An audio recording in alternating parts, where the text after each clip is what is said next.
Hello সবাইকে। So আশা করি তোমরা সবাই ভালো আছো। সো তোমাদের সকলকে হালকেনস্টাইন স্কুলে জানিয়ে স্বাগত। আমি অভি।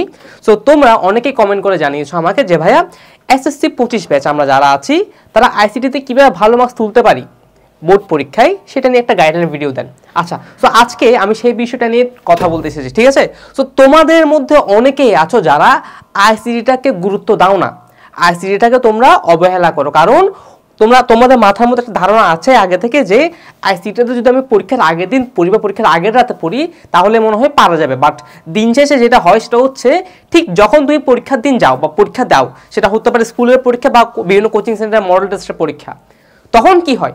তখন হয় আসলে তুমি যখন প্রশ্নগুলো ফেস করো তখন তোমার কাছে লাগে প্রশ্নগুলো নতুন নতুন, তুমি প্রশ্নগুলো আগে কখনো পড়োনি, অ্যান্ড দ্যাটস ওয়াই রেজাল্টটা কি হয়? রেজাল্ট হয় অনেকগুলো এমসিকিউ ভুল হয়, তাই না? সো এই প্রবলেমটা যাতে এসএসসি বোর্ড পরীক্ষায় তোমাদের ফেস করতে না হয় সেই জন্য আজকের এই ভিডিওটা নেওয়া। আচ্ছা, তাহলে চলো শুরু করি আমরা।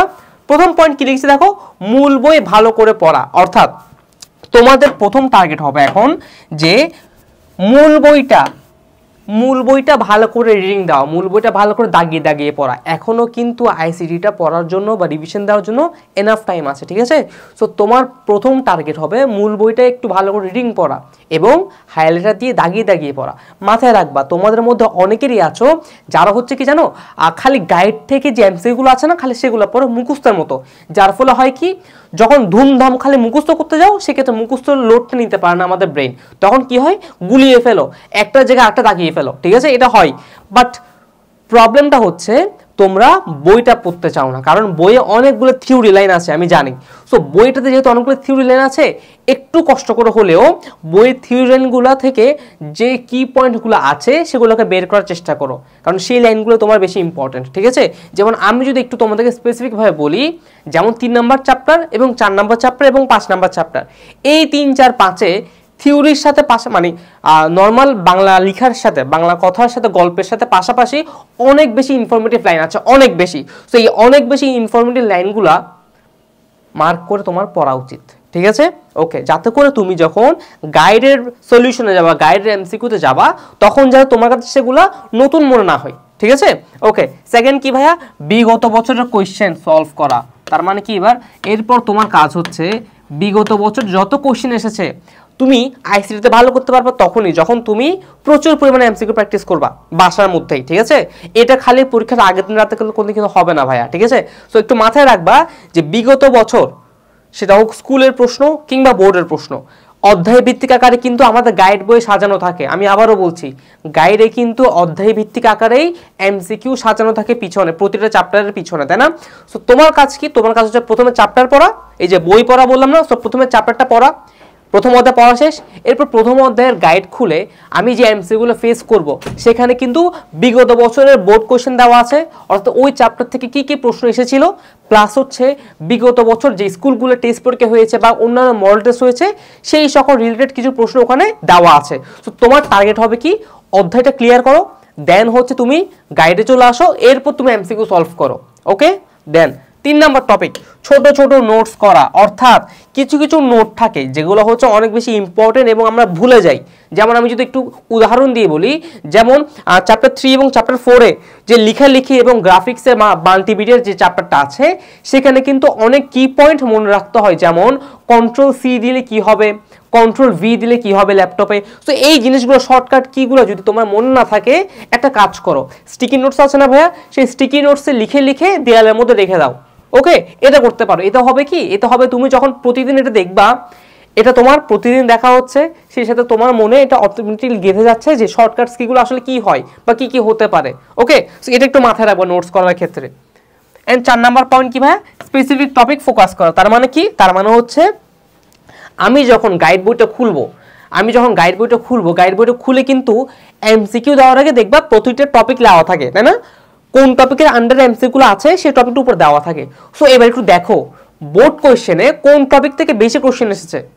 এমন সময় হয়, মানে প্রতিটা চ্যাপ্টারের ক্ষেত্রেই এমন অনেকগুলো টপিক আছে, যেমন ধরো প্রথম অধ্যায়ে ধরো 10টা টপিক আছে, সে টু সে 10টা টপিকের মধ্যে বোর্ড কোয়েশ্চেন থেকে খালি প্রশ্নই আসে শেষে 3টে টপিক থেকে, আর প্রথম 7টা টপিক থেকে তেমনটা প্রশ্ন আসে না। তাহলে তুমি বলো আমাকে তোমার কোনটাতে জোর দেওয়া উচিত এখন? শেষে 3টে টপিকে না?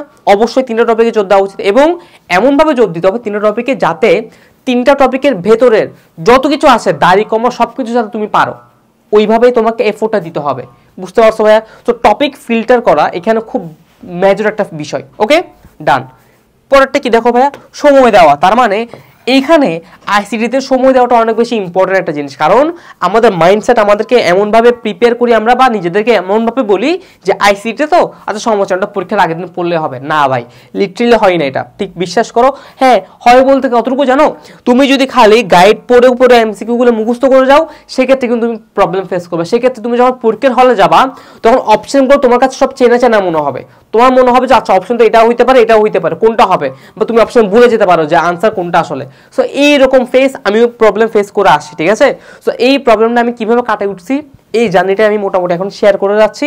সো একটু তোমাদেরকে বলি, সেটা হচ্ছে সময় দেওয়া। এখন সময়টা কিভাবে দিব ভাইয়া, প্রতি সপ্তাহে শুক্রবার যদি একটা চ্যাপ্টারকেও তুমি সময় দাও, তোমার এসএসসিতে বইয়ে চ্যাপ্টার আছে কয়টা ভাইয়া, 5টা মেবি, তাই না, 5টা। তাহলে তোমার কতটুকু লাগবে, মানে কয় মাস লাগবে, 1 মাস। 1 মাসের মধ্যে তোমার আইসিটি রিভিশন ফুল কমপ্লিট হয়ে যাবে উইদাউট এনি প্রেশার। তাহলে তুমি বলো এটা কি ভালো নাকি খারাপ, তুমি বলো। তুমি সপ্তাহে একটা দিন সময় তো দিতেই পারো আইসিটিকে, তাই না। 2 ঘন্টা দাও বা 3 ঘন্টা দাও, 3 ঘন্টা দাও বা 4 ঘন্টা দাও, 3 ঘন্টা দাও। 2 ঘন্টা রিডিং এর পিছনে দাও, মানে বইটা পড়ার পিছনে দাও ভালো করে, আর 1 ঘন্টা এমসিকিউ সলভিং এর পিছনে দাও। এমসিকিউ সলভিং এর ক্ষেত্রে আরেকটা কথা বলে রাখি, সেটা কি, ধরো 1 থেকে 10 এমসিকিউ আছে, তুমি পড়ে যাচ্ছ দাগিয়ে যাচ্ছ, মাঝে মাঝে হয় না যে আমার মন বলছে যে এই এমসিকিউটা ইম্পর্টেন্ট, বা এই এমসিকিউটা আসতে পারে, বা এই এমসিকিউটা আমি পারবো না আসলে, এটা আমাকে আরেকবার যখন রিভিশন দিব তখন পড়া উচিত।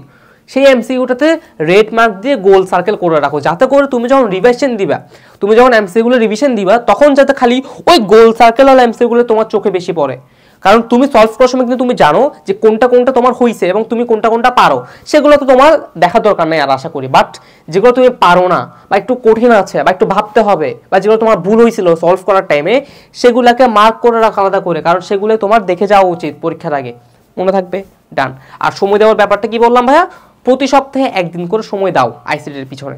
এখন অনেক সময় বাকি আছে, সো ভয় পাওয়ার কিচ্ছু নেই। আইসিটির পিছনে তুমি যদি সপ্তাহে 1 দিন সময় দাও, দ্যাটস এনাফ। ওকে, কিন্তু সেই সময়টা ভালো করে দিতে হবে, মনে রাখিও। ওকে, অ্যান্ড লাস্ট, গাইডের কি পয়েন্টস। সো গাইডের কি পয়েন্টস বলতে আমি কি বুঝেছি ভাইয়া, মনে রাখবো তুমি যেই গাইড কিনো না কেন, সেটা পাঞ্জেরি হোক বা লেকচার হোক বা আদার্স, যেই গাইড কিনো না কেন, সেই গাইডের শুরুতে যে প্রথম অধ্যায় বলো বা দ্বিতীয় অধ্যায় বলো, চ্যাপ্টারের এমসিকিউ শুরু হওয়ার আগে কিন্তু অনেকগুলো কিওয়ার্ডস দেওয়া থাকে, মানে অনেকগুলো কি পয়েন্টস দিয়ে দেয় ওরা, অনেকগুলো 20টা থেকে 30টা বা 40টা এক গাঁটটি অনেকগুলো কি দিয়ে দেয়, কি পয়েন্টস বা কি ওয়ার্ডস দিয়ে দেয়, যেগুলো এমসিকিউ জন্য ইম্পর্টেন্ট লাইন। সেগুলো কোনগুলো ভাইয়া, সেগুলো বই থেকেই বের করা লাইন। তার মানে এখানেও তোমার জন্য কিছু সহজ করে দিয়েছে ওরা। সো খালি ওগুলো পড়লে হবে না, খালি ওগুলো পড়লে হবে না, কিন্তু ওগুলোও পড়তে হবে। তুমি খালি বই পড়বা না, বই পড়া শেষ, ডান, বই ভালো করে পড়া শেষ, ডান।